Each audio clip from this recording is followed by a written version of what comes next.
Russia, Bharat, চীন ও জাপানকে নিয়ে C5 group গড়তে চান ট্রাম্প।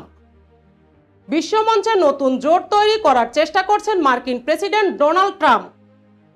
সেই মঞ্চে বিশ্বের এমন 5টি দেশ থাকবে যেগুলো বিশ্ব অর্থনীতিতে গুরুত্বপূর্ণ ভূমিকা রাখতে পারে। প্রভাবশালী মার্কিন সংবাদ মাধ্যম দ্য পলিটিকো এক প্রতিবেদনে জানিয়েছে, ইউরোপের G7 গ্রুপের কোনো দেশকে না রেখে শুধু এশিয়ার শক্তিধর দেশগুলোকে নিয়ে ওই মঞ্চ তৈরি চিন্তা করেছেন ট্রাম্প। মঞ্চের নাম হতে পারে C5। চলেন দেখি C5 গ্রুপে কারা থাকতে পারে। পলিটিকোর প্রতিবেদন অনুযায়ী রাশিয়া, চীন, ভারত এবং জাপানের সঙ্গে আমেরিকা এই মঞ্চ তৈরির কথা ভাবছে।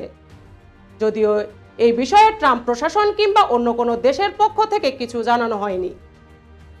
যদিও পলিটিকো জানিয়েছে, শক্তিধর দেশগুলোকে নিয়ে নতুন একটি গ্রুপ তৈরির চেষ্টা করা হচ্ছে দীর্ঘদিন ধরেই। গত সপ্তাহে হোয়াইট হাউস থেকে প্রকাশিত একটি নথি থেকে এই বিষয়টি সামনে এসেছে বলে জানানো হয়েছে ওই প্রতিবেদনে। এতদিন বিশ্বের শক্তিধর দেশের মঞ্চ বলতেই উঠে আসতো G7 এর কথা। ধনী এবং গণতান্ত্রিক দেশগুলো এই মঞ্চে রয়েছে। এই ধাঁচেই C5 তৈরির পরিকল্পনা চলছে বলে সংবাদ মাধ্যমটি জানিয়েছে। বিপুল জনসংখ্যা এবং শক্তিশালী অর্থনীতি দেশগুলো নিয়মিত আলোচনায় বসবে বলে মনে করা হয়েছে। প্রতিবেদন অনুসারে আমেরিকা, জাপান, ভারত, রাশিয়া ও চীনকে নিয়ে তৈরি এই মঞ্চের প্রথম এজেন্ডা হতে পারে পশ্চিম এশিয়ার নিরাপত্তা সংক্রান্ত বিষয়ে।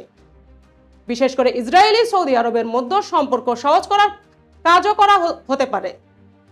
প্রতিবেদন অনুসারে হোয়াইট হাউস এই নথির অস্তিত্ব স্বীকার করেননি। হোয়াইট হাউসের প্রেস সেক্রেটারি হানা কেলি জানিয়েছে, ওই পরিকল্পনার কোনো ব্যক্তিগত বা গোপনীয় ভার্সন নেই।